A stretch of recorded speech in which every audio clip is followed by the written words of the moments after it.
Hello बच्चों, कैसे हैं आप सभी लोग। हम लोग नया वीडियो लेक्चर आपका बच्चों स्टार्ट करते हैं अल्कोहल फिनॉल ईथर वाले चैप्टर का।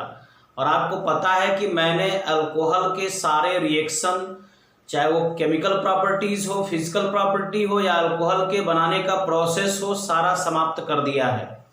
और इस चैप्टर में मैं आपको सेपरेट करके पढ़ा रहा हूँ और मैं फिनॉल आज बच्चों स्टार्ट करता हूँ।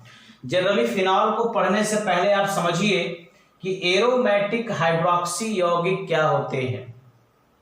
एरोमेटिक हाइड्रोक्सी कंपाउंड क्या है, वे एरोमेटिक यौगिक। और एरोमेटिक यौगिक क्या होते हैं ये आप लोग पढ़ चुके होंगे, नहीं पढ़े होंगे तो हमारा जो 11th क्लास का वीडियो लेक्चर होगा यूपीएससी वाला, उसमें देखेंगे तो मैंने आपको हकल नियम बताया है।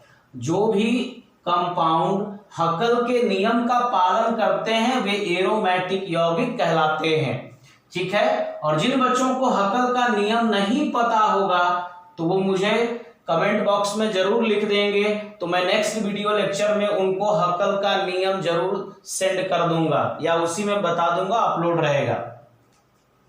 वे एरोमेटिक यौगिक जिसमें मुख्य क्रियात्मक समूह यानी फंक्शनल ग्रुप क्या होता है बच्चों, OH होता है, वो सारे एरोमेटिक हाइड्रोक्सी यौगिक कहलाते हैं, ठीक है। वे एरोमेटिक यौगिक जिसमें मुख्य क्रियात्मक समूह OH यानी अल्कोहल होता है, हाइड्रोक्सी होता है, उसी को एरोमेटिक हाइड्रोक्सी यौगिक कहते हैं।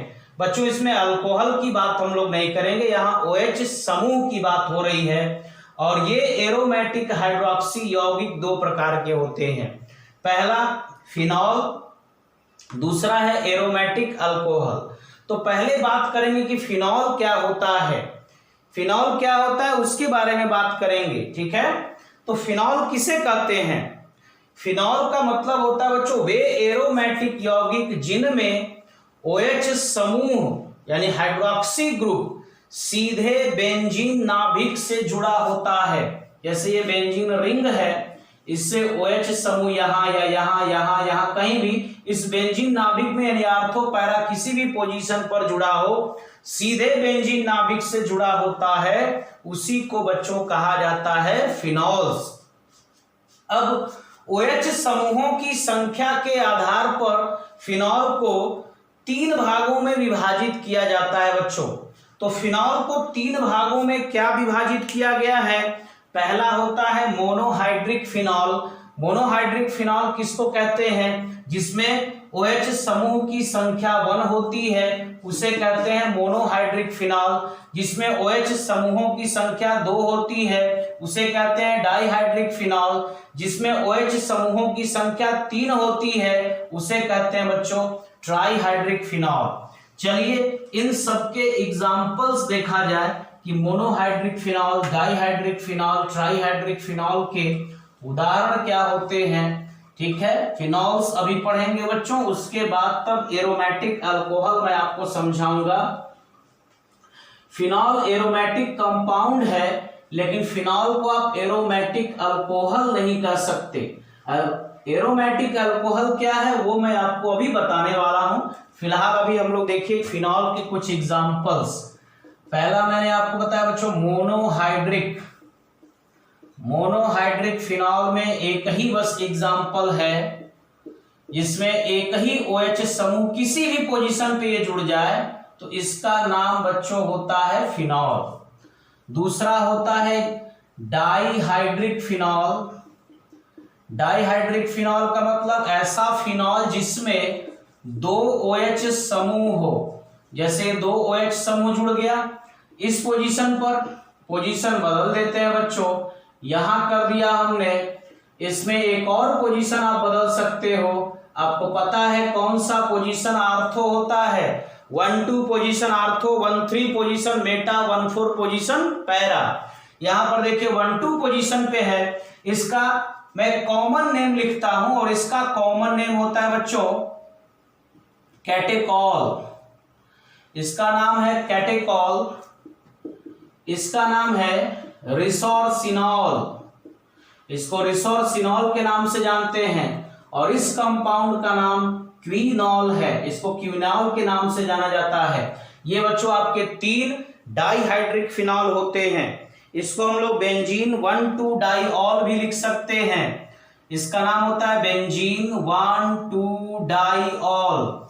इसका क्या नाम होगा? बेंजीन 1 पर 3 पर है तो 1,3 डाइऑल। इसका क्या नाम होगा बच्चों? बेंजीन 1 पर है 4 पर है 1,4 डाइऑल। इस तरीके से इसका नाम लिखा जाता है। तीसरा एग्जांपल देंगे बच्चों ट्राइहाइड्रिक फिनॉल का, कि ट्राइहाइड्रिक फिनॉल क्या होते हैं?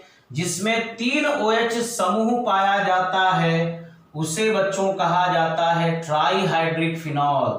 तो ये देखिए आपके ट्राइहाइड्रिक फिनॉल के कुछ उदाहरण एक यहां जोड़ दिया हमने, और ट्राइहाइड्रिक फिनॉल का एक और एग्जांपल, सभी को हमने मेटा पोजीशन पर जोड़ दिया। पहले वाले का बच्चों क्या नाम है? पहले वाले ट्राइहाइड्रिक फिनॉल का नाम है पाइरोगैलोल। इसका नाम होता है पाइरोगैलोल। और इसका साधारण नाम भी आप लिख सकते हो। कैसे? देखो साधारण नाम, ये IUPAC नाम कैसे लिखोगे? 1 2 3 पोजीशन पे 1 2 3 ट्राइऑल, पाइरोगैलोल हो गया। इसका क्या नाम है बच्चों? इसको हम लोग क्या बोलते हैं? इसको कहते हैं हाइड्रोक्सीक्विनॉल। इसका नाम है हाइड्रोक्सीक्विनॉल। या IUPAC नेम क्या होगा? 1 2 4, तो लिखेंगे इसका नाम बेंजीन 1 2 4 ट्राइऑल। इसका क्या नाम बच्चों? इसका नाम होता है फ्लोरो, या इसको याद रखो ग्लूसिनॉल या 1 3 5 लिखेंगे बेंजीन 1 3 5 ट्राइऑल। बेंजीन 1 3 5 ट्राइऑल इसका नाम है बच्चों। तो इस प्रकार फिनॉल जो है वो 3 प्रकार के होते हैं, monohydric phenol, dihydric phenol, trihydric phenol. और उसमें मैंने सारे एग्जांपल्स बच्चों आपको दे दिए, विथ नेम मैंने एग्जांपल दे दिए। अब फिनॉल के बाद दूसरा टॉपिक हम लोग डिस्कस करेंगे कि एरोमेटिक अल्कोहल क्या होते हैं। इसका स्क्रीनशॉट लेकर के बच्चों आप लोग नोट करेंगे। बच्चों दूसरा पार्ट इसका देखिए, एरोमेटिक अल्कोहल किसे कहते हैं। एरोमेटिक अल्कोहल का मतलब होता है बच्चों फिनॉल से डिफरेंट, जिसमें कि जो OH समूह है वो डायरेक्ट बेंजीन नाभिक से नहीं जुड़ा है। जो OH समूह है वो बेंजीन नाभिक से जुड़ी साइड चेन से यानी पार्श्व श्रृंखला से जुड़ा हुआ है। यहां भी OH समूह डायरेक्ट बेंजीन नाभिक से नहीं जुड़ा है, साइड चेन से जुड़ा है। तो ऐसे कंपाउंड को बच्चों हम लोग फिनॉल नहीं कहते, ऐसे कंपाउंड को हम लोग एरोमेटिक अल्कोहल कहते हैं। इसका एक साधारण नाम भी है, इसको बेंजिल अल्कोहल या बेंजाइल अल्कोहल के नाम से जाना जाता है। और इसका IUPAC नाम चूंकि 1 कार्बन है और इसके लिए बच्चों आपका फेनाइल वर्ड लगता है, तो लिखते हैं फेनाइल। 1 कार्बन के लिए मेथेन और उसमें लगता है बच्चों ऑल, तो नाम हो जाएगा फेनाइल मेथेनॉल। इसका कोई कॉमन नेम नहीं होता। इसका IUPAC नेम देखिए, इसका IUPAC नेम होता है 2 फेनाइल और इसमें 2 कार्बन है बच्चों, तो लिखेंगे एथेनॉल, यानी 2 फेनाइल एथेनॉल बच्चों इसका नाम हो गया। तो आपको बच्चों ये पता हो गया कि फिनॉल क्या होता है और एरोमेटिक अल्कोहल किसे कहते हैं। दोनों में आपने डिफरेंस भी देख लिया कि इन दोनों में डिफरेंस क्या होता है। अगर बेंजीन नाभिक से डायरेक्ट OH जुड़ा हुआ है तो उसको कहोगे फिनॉल, और अगर किसी साइड चेन से OH जुड़ा है तो उसको हम लोग कहेंगे, क्या कहेंगे? Aromatic alcohol. अब बच्चों हम लोग बात करेंगे फिनॉलों का नामकरण, नेमिंग करेंगे हम लोग, ठीक है। और पहली जो नेमिंग करेंगे वो साधारण पद्धति होगी, यानी जो कॉमन नेम है या सामान्य नाम है उसके हिसाब से हम लोग बेटा करेंगे। जैसे आपका ये मान लीजिए OH है, तो ये अपने सामान्य नाम से ही लिखा जाता है और इसको कह देते हैं कि इसका नाम क्या है? फिनॉल है। अब देखिए जैसे मान लीजिए ये कंपाउंड है, OH हो गया ये Br, यहां OH हो गया ये नाइट्रो, ठीक है, ये OH हो गया और कोई फंक्शन मान लीजिए NH2 हो गया, तो इसका नाम देखिए क्या होगा, ये तो फिनॉल हो गया। ये 1-2 पोजीशन दूसरे को आर्थो कहते हैं, तो इसका नाम होता है आर्थो ब्रोमोफिनॉल। साधारण नाम है, या यूपीएससी नाम नहीं है। ये थर्ड पोजीशन पे और मेटा पोजीशन पे तो लिखते हैं मेटा नाइट्रोफिनॉल। ये पैरा पोजीशन पे एमीन है तो लिखते हैं पैरा एमिनोफिनॉल। तो ये बच्चों इसके साधारण नाम है, सामान्य पद्धति है। कुछ कंपाउंड के ऐसे भी साधारण नाम देखिए, फिनॉल में ही CH3 आर्थो पर मैंने जोड़ दिया, और यहां पर देखिए OH है, CH3 को मैंने मेटा पर जोड़ दिया, और यहां पर हम लोग इस CH3 को पैरा पर जोड़ दिए। इस कंपाउंड को बच्चों जब CH3 कहीं भी जुड़ जाए तो इसको क्रिजोल के नाम से जाना जाता है, लेकिन अगर ये आर्थो पोजीशन पे है तो इसको आर्थोक्रिजोल, ये मेटा पोजीशन पे है तो इसको मेटाक्रिजोल, ये पैरा पोजीशन पे है तो इसको कहते हैं पैराक्रिजोल। इस तरीके से नेमिंग की जाती है। कुछ और कंपाउंड है बच्चों जो अपने साधारण नाम से ही ऐसे ही उनको हम लोग, जैसे कि इसका अभी मैं आपको बता चुका, इसका नाम क्या होता है कैटेकॉल। इस OH को अगर आप ऐसे यहां जोड़ दीजिए तो इसका क्या नाम होगा, इसका नाम मैं बता चुका हूं रिसोर्सिनॉल। अगर OH यहां है, एक OH यहां है, तो इसका नाम क्विनॉल। तो इस तरीके से बच्चों फिनॉल का सामान्य पद्धति में इसी प्रकार नामकरण होता है। जैसे ये हो गया आपका पाइरोगैलोल, नाम मैं पहले बता चुका हूं। इसका हो गया हाइड्रोक्सीक्विनॉल, ठीक है। इसका देखिए क्या नाम होगा, इसका नाम मैं बता चुका हूं पहले ग्लूसिनॉल। तो ये बच्चों सामान्य पद्धति आपको बताई गई। इसके बाद मैं अब आपको बताता हूं कि IUPAC सिस्टम में किस प्रकार इसकी नेमिंग होती है। सामान्य पद्धति हो गई, इसके बाद देखिए IUPAC सिस्टम, क्योंकि फिनॉल बहुत इंपॉर्टेंट कंपाउंड है। नेमिंग करने सबको आना चाहिए, नेमिंग ही नहीं आएगा क्योंकि हर बार आप पीछे नहीं जाओगे, हर बार IUPAC नहीं पढ़ोगे तो आपको आएगा नहीं। इसीलिए मुझे मजबूरी मान के चलिए कि मैं सोचता हूं कि आपको हर एक चैप्टर में फिर से IUPAC कुछ न कुछ मैं कराता रहूं। तो IUPAC सिस्टम देखिए क्या है। इस IUPAC सिस्टम में कैसे नामकरण होगा, इसमें OH है तो इसको बच्चों हम लोग कह सकते हो फिनॉल भी, और इसका एक और नाम होता है हाइड्रोक्सीबेंजीन। इसका एक और नाम हाइड्रोक्सीबेंजीन। इसमें अगर मान लीजिए कि ये ब्रोमो यहां जुड़ा है, यहां पर OH है, ये नाइट्रो यहां पर जुड़ा है। इसमें अगर मान लीजिए ये OH है, यहां NH2 जुड़ा हुआ है, इस तरीके से।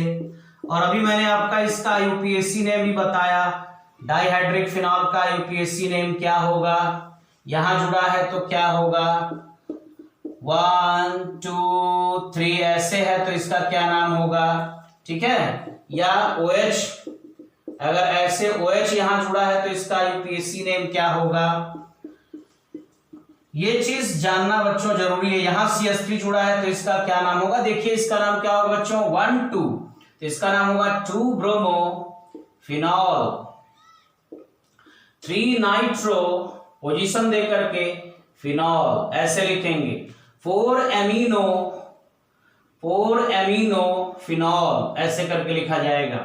इसका नाम देखिए, इसका नाम मैं पहले ही बता चुका हूं, इसका नाम है 2 हाइड्रोक्सी फिनॉल, 2 हाइड्रोक्सी फिनॉल ऐसे आप लिख सकते हो, ठीक है। या इसको 1,2 हाइड्रोक्सी बेंजीन भी, 1,2 डाई हाइड्रोक्सी बेंजीन लिख सकते हो।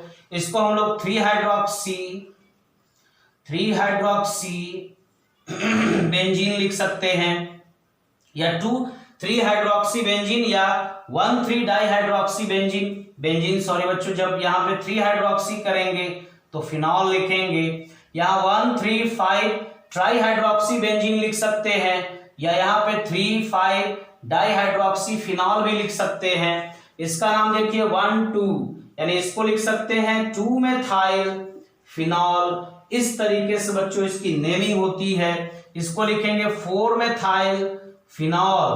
तो आज के वीडियो लेक्चर में, इस लेक्चर में आपने क्या सीखा? इसमें आपने ये सीखा कि फिनॉल क्या होते हैं और एरोमेटिक अल्कोहल क्या होते हैं, फिनॉल और एरोमेटिक अल्कोहल में डिफरेंस क्या होता है, किस प्रकार उनका नामकरण सामान्य पद्धति में होता है और किस प्रकार नामकरण उनका आईयूपीएसी पद्धति में होता है। अब नेक्स्ट बच्चों हम लोग बात करते हैं फिनॉलों में किस प्रकार की समावयवता पाई जाती है। देखिए, आइसोमेरिज्म इन फिनॉल, यानी फिनॉलों में किस प्रकार की समावयवता, जैसे अल्कोहलों में समावयवता की बात हुई, उसी प्रकार हम लोग फिनॉलों में भी समावयवता की बात करेंगे। आपको एनसीईआरटी में सारी चीजें बच्चों सिस्टमेटिक नहीं मिलेंगी, ठीक है, इसलिए आपको साइड बुक से या जो भी मैं पढ़ा रहा हूं उससे आप लोग ध्यान देंगे तभी हो पाएगा। समावयवता, और पहली समावयवता है बच्चों स्थान समावयवता, यानी इसमें पाया जाता है पोजीशन आइसोमेरिज्म। पोजीशन आइसोमेरिज्म देखिए कैसे, अभी मैं इसके एग्जांपल आपको दे चुका हूं। ये CH3, यहां पे CH3 को मैंने मेटा पोजीशन पर कर दिया, यहां पर CH3 को मैंने पैरा पर कर दिया। इसका नाम क्या होगा? इसका नाम है बच्चों 2 methyl phenol, 3 methyl phenol, 4 methyl phenol या आर्थो क्रिसॉल, मेटा क्रिसॉल, पैरा क्रिसॉल, यानी पोजीशन बदल रहा है, इसलिए इसमें पाया जाता है पोजीशन आइसोमेरिज्म। दूसरा, दो ही प्रकार की समावयवता इसमें पाई जाती है, एक स्थान समावयवता, दूसरा है क्रियात्मक समावयवता यानी फंक्शनल आइसोमेरिज्म। कैसे? देखिए, जैसे बेंजाइल अल्कोहल है, इसको हम चाहें तो बच्चों ऐसे लिख सकते हैं OH, और किसी भी एक कार्बन से क्या जोड़ सकते हैं? CH3 यहां जोड़ दें, ये दोनों देखिए सेम है, या इसी को हम चाहें तो ऐसे भी लिख सकते हैं तो भी सेम है, यानी फिनॉल को हम ईथर में भी बदल सकते हैं। तो यहां फंक्शन बदल जा रहा है, फंक्शन इसमें क्या है? फिनॉल है, लेकिन यहां बच्चों क्या हो रहा है? ईथर हो रहा है। तो इसका मतलब जब क्रियात्मक समूह बदल जाएगा तो क्रियात्मक समावयवता होगी, जब स्थान बदल जाएगा तो स्थान समावयवता होगी। तो आज के वीडियो लेक्चर में इतना ही बच्चों काफी है, इसको आप लोग रिवाइज करिए, और रिवीजन करने के बाद यदि कोई चीज आपको नहीं समझ में आया तो उसका भी रिस्पॉन्स जरूर दीजिए, ताकि नेक्स्ट टाइम मैं उन चीजों को और बेहतर करने की कोशिश करूंगा। ठीक है, दैट्स ऑल।